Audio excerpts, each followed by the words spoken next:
1 minute 38 pour l'Italie qui a joué son joker. Pour les Açores, 1,42. Et enfin pour Foix, les Français des Pyrénées, de l'Ariège, 1 minute 36. Les meilleurs pour le moment donc, vous l'aviez vu, ils étaient arrivés un petit peu avant les Italiens. Les Belges feront Tibius, c'est ce que nous saurons à l'issue de la deuxième série que voici. Les Belges se trouvent au milieu. Annemie Claraut, une enseignante, et Dirk Van Steenkist, un ingénieur du textile, se trouve sur la piste centrale, tandis que c'est le Yougoslave qui est à gauche que nous venons de voir. Et vous voyez toujours, ils sont bombardés de sacs pleins d'eau qui non seulement les mouillent eux, mais qui mouillent la piste sur laquelle ils doivent se déplacer. Et vous voyez que c'est fait avec un certain acharnement. C'est la Belge que nous voyons là, Annemie Claraut. Et c'est le Yougoslave qui reprend le départ. Il a une légère avance sur les autres. Il ne reste plus que 2 tartes pour les Belges aussi, il y en a encore 3 pour les Suisses. C'est la Yougoslave qui vient chercher l'avant-dernière tarte et qui rate. Non, elle arrive à le prendre. La tarte la pressait. Il faut évidemment déposer la tarte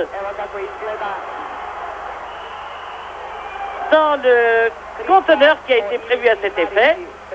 Les Belges sont-ils arrivés à faire plus vite que les Yougoslaves? Non, car il faut remonter la fin du jeu marqué au moment où l'on brandit la sucette, ce qui est fait pour les Yougoslaves, mais juste après pour les... Il faut sortir, oui voilà, c'est fait pour les Belges aussi, pour les Suisses. Ce sont 3 résultats qui seront très proches l'un de l'autre. Seront-ils meilleurs que les précédents? Ça, nous n'en savons encore rien. Je vous rappelle que le meilleur résultat a été celui de la France, de Foix, avec 1 minute 36 secondes.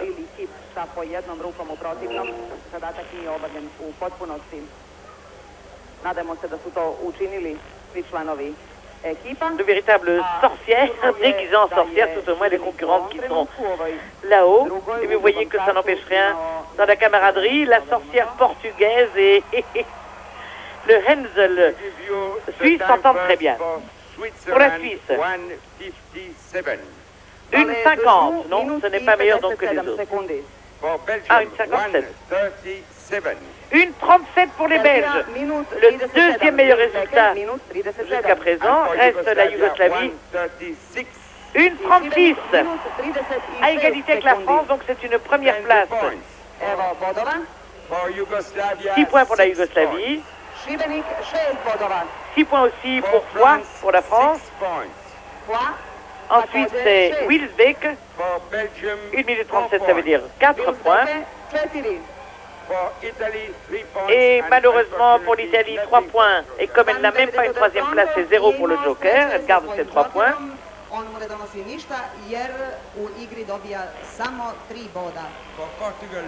2 points pour les Açores, le Portugal.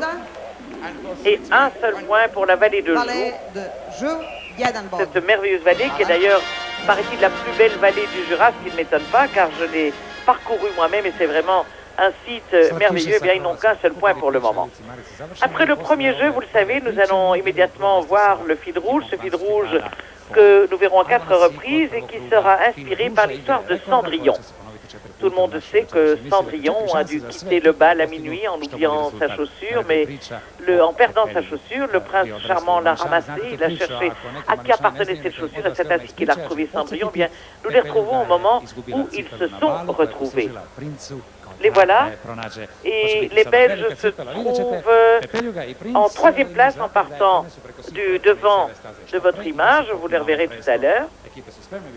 Ils sont à 2, voilà, vous les voyez bien maintenant, les voici, Yvan Boutart et Mia de Smet, l'un devant l'autre derrière, et vous voyez comment ils se déplacent dans cette chaussure.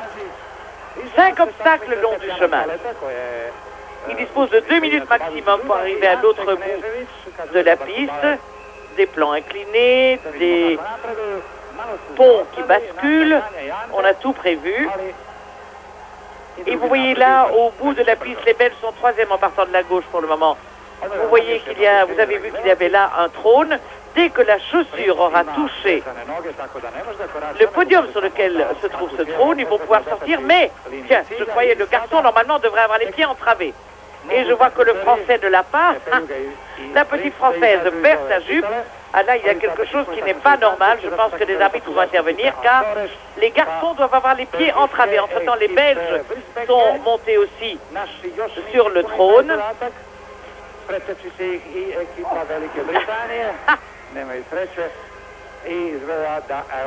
Et voilà, les derniers sont arrivés. Ce sont les Portugais. Non, il y en avait encore là tout au bout. Oui, bonjour les Suisses de la vallée de Joux. Je ne sais pas quelle est votre place. En tout cas, vous aviez les pieds entravés. Mais les Français qui sont arrivés les premiers, que voici d'ailleurs, ne les avaient pas. Que va-t-on décider? J'imagine que les arbitres auront vu cela, et dans ce cas, vous entendrez certainement Gennaro ou Guido vous expliquer qu'on est obligé de donner le temps maximum, c'est-à-dire 2 minutes, à l'équipe française. De toute façon, ce fil rouge se joue 4 fois, et c'est toujours le meilleur temps qui est gardé.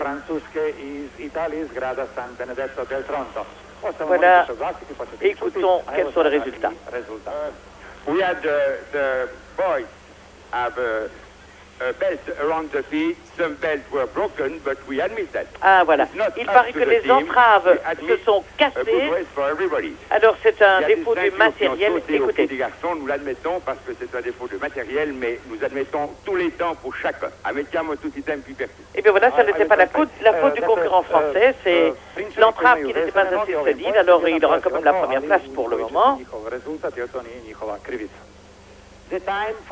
Voilà les temps. 42 secondes pour la France. 44 secondes pour le Portugal. On les assort. Pour la Belgique, 50 secondes. C'est la troisième. 57 pour la Suisse. Voilà d'ailleurs les supporters belges, j'imagine, avec les chapeaux jaunes. Car il y a ici une soixantaine de supporters qui ont fait le voyage pour venir soutenir l'équipe de Wilsbeek, l'équipe de Flandre occidentale, je vous le rappelle.